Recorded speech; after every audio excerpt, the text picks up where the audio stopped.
devojke. Hej, devojke. Da?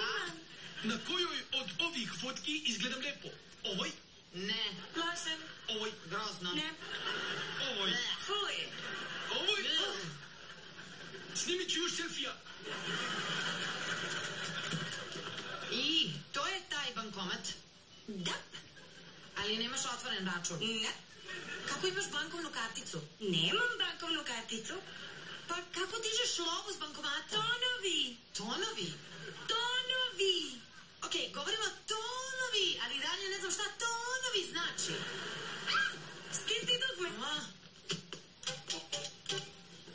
Vidiš? Svaki put kad pritisneš neko dugme, čuje se to. I to je u tvom mozgu veliko otkriće. Pa da, znaš, setila sam se one pesme, znaš, odvedi me u podrum, kante napuni sirom. Ne. Šta? Odvedi me na utakmicu. Ha? Odvedi me na utakmicu, odvedi me među ljude. Te reči nemaju nikakvog smisla. Uglavnom, pitala sam se mogu li da odsviram pesmu dugmićima. Vidiš?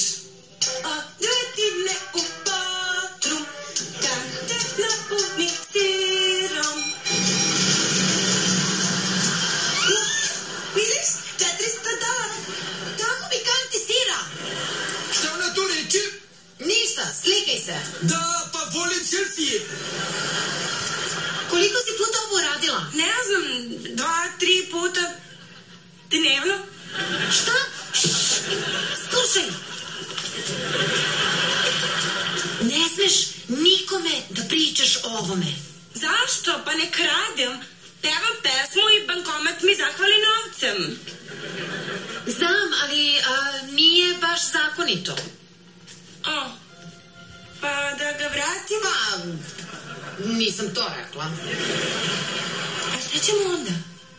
Ovako, ajde da razmislimo o tome dok kupujemo.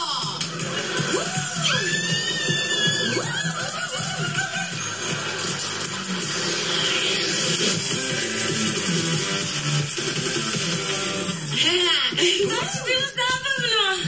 Znam. Ko kaže da lova ne može da kupi sreću? Da, samo ti treba dovoljno love. Moram da odnesem meso. Da, ja ću da stavim svoj napirak. Bum! Došao sam odlište.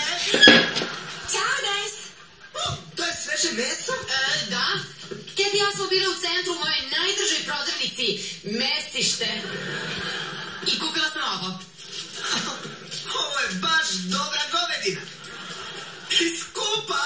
Stvarno? Nisam gledala, samo sam uzela. Ej, društvo, gledajte što imam za kuzu. Šta je to? Rep za kuzu. Vidiš? Prikačiš ga ovako, uzmeš mali senzor, staviš ga kod srca, uključiš. Sad, reci nešto što će me usrećiti. Keks sa brkovima.